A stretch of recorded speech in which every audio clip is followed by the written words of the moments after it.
This story takes place when I was 14 years old. My friend Kyle called me one Saturday night and said that his parents were going to be gone until Monday to attend a funeral, and he was going to be home alone. He asked if I wanted to come over and spend the night. I said sure, and then started walking to his house. He only lived a few minutes away, so it didn't take long to get there. When I got there, Kyle was in the middle of watching a movie downstairs, so we watched that for a while before we got bored. After that, we started to play Xbox.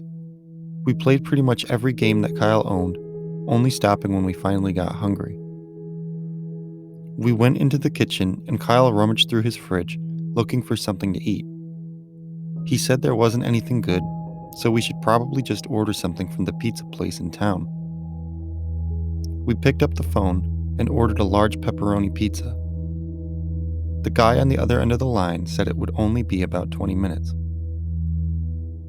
After we hung up, we went outside to the driveway to shoot some hoops before the pizza arrived. I have asthma, so I had to stop about halfway through to take a puff of my inhaler before we could keep playing. 20 minutes later, our car pulled into the driveway. It was dark out now, and the only lights were coming from the floodlight that shone on the driveway and the headlights from the delivery guy's car. We put the basketball down and waited for the guy to get out of the car, but he didn't. The car just idled there, shining its headlights into our faces. After a minute of this, Kyle asked me if we should just go up to the car and see what was taking so long. I said yeah, and we approached the driver's door. The guy inside looked at us with a horrified expression. He didn't take his hands off the steering wheel or say anything when we asked if everything was okay. He just kept staring at us with the most terrified look on his face. Are you all right, man?" I asked. It was just then that I noticed the man lying across the back seat, and the gun he was holding pointed directly at the driver's back. Before I could do or say anything, the back door flung open, and a large man wearing a ski mask ordered the driver to get out of the car.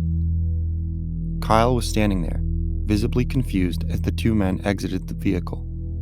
Then he noticed the gun that the masked man was carrying, and Kyle decided to run. He didn't even make it halfway up the driveway before the masked man fired a warning shot into the air. Kyle stood frozen to the spot, not moving a muscle. The man ordered all three of us to get into the car. Kyle slowly walked back with his hands up in the air. I tried to think of what to do. I didn't have any weapons on me, and the man could easily shoot us if we tried to run. As Kyle slowly made his way to the back seat, an idea came to me. I collapsed on the ground and started pretending that I couldn't breathe. The man turned and aimed his gun at me. "What the hell is his problem?" the man asked Kyle. Kyle told him that I was having an asthma attack and I needed my inhaler. The man told Kyle to help me with the inhaler, and then we both needed to get into the car. When Kyle knelt down next to me and grabbed my inhaler, I whispered to him to get ready to run. He nodded, not knowing what I meant.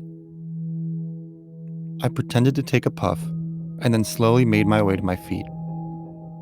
The man again yelled at us to get in the car, and I started to make my way to the back seat. The moment I was close enough, I yelled at Kyle and the delivery driver to run as I sprayed the masked man in the eyes with my inhaler.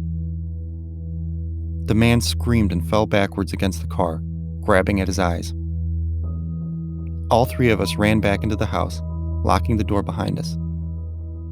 Kyle grabbed his phone and dialed 911. I looked out the window to see the man still grabbing his eyes while running down the road.